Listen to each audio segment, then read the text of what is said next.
Hello everyone! Can you believe that something as simple as a single battery could save you hundreds of dollars every year on headlight restoration?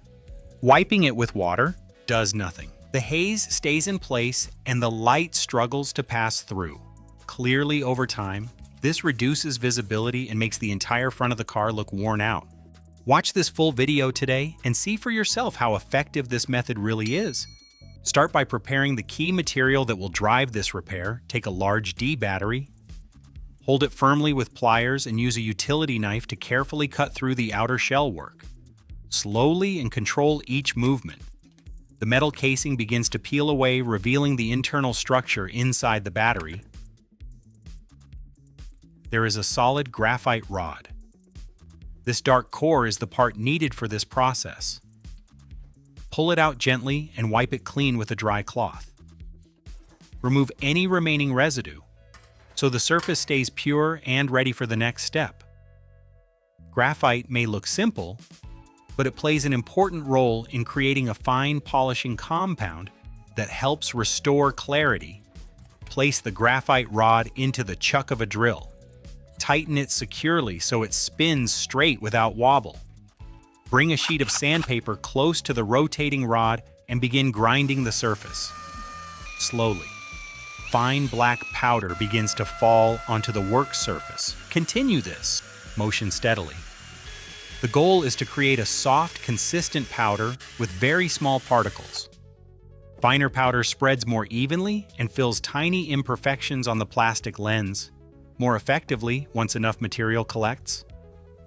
Stop the drill and gather the graphite powder into a small container. Add toothpaste into the same container. This acts as a mild abrasive base that supports the polishing process. Pour a small amount of vinegar into the mixture. The liquid reacts gently with the other materials and helps create a smoother texture that spreads easily across the surface. The mixture begins to form a dark paste thick enough to stay in place, yet soft enough to move under pressure. To improve mixing, prepare a simple stirring tool using 3 plastic zip ties and a wooden stick. Align the zip ties around the end of the stick so they form flexible arms. Insert the stick into the drill and tighten it in place when the drill spins. The zip ties act like a small mixing paddle. Place the tool into the container and start the drill. At low speed, the mixture begins to swirl and blend evenly. Continue mixing until the paste becomes smooth with no dry clumps remaining.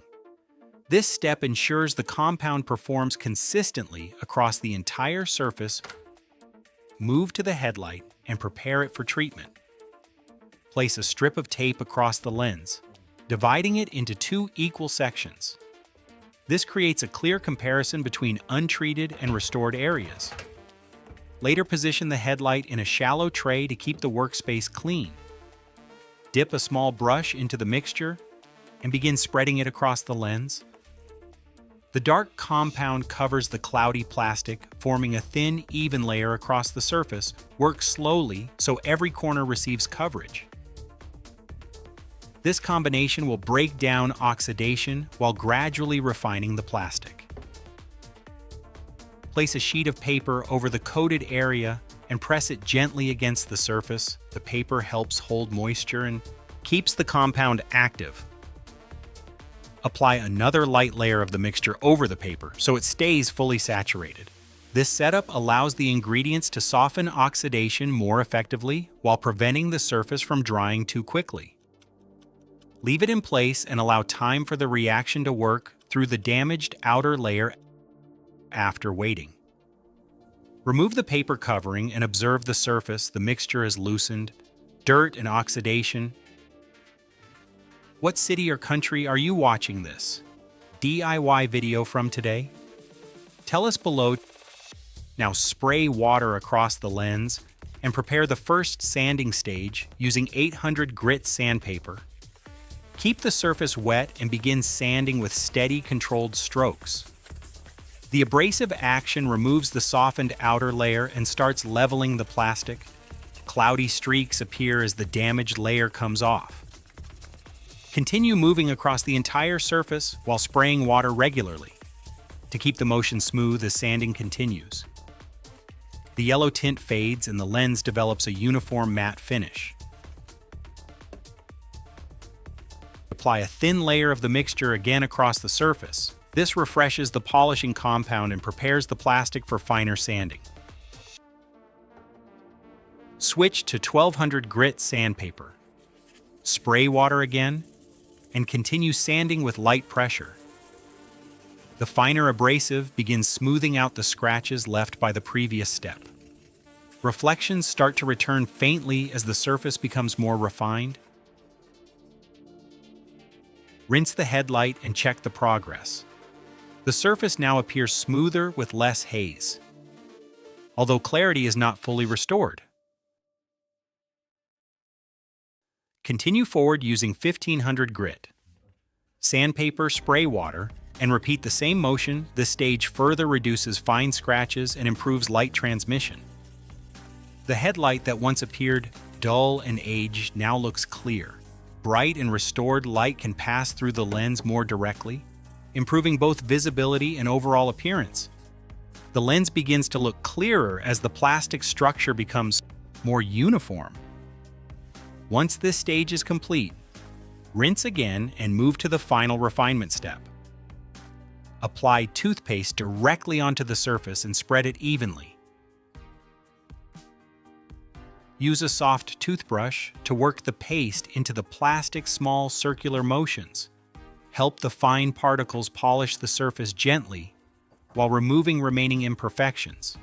Maintain light pressure and keep the surface slightly wet so the motion stays smooth. Bring in 2000 grit sandpaper and continue polishing with water. This ultra-fine abrasive removes the smallest marks left behind and enhances transparency even further. The surface gradually transitions from matte to semi. Clear with each pass. Rinse thoroughly and dry the headlight using a clean cloth. To complete the process, apply a light layer of WD-40 onto the surface and spread it evenly using a soft cloth.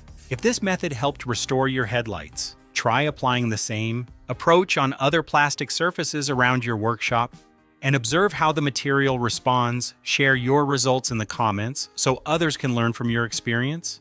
Practical techniques like this often reveal how much value can be recovered from items that many people would normally replace.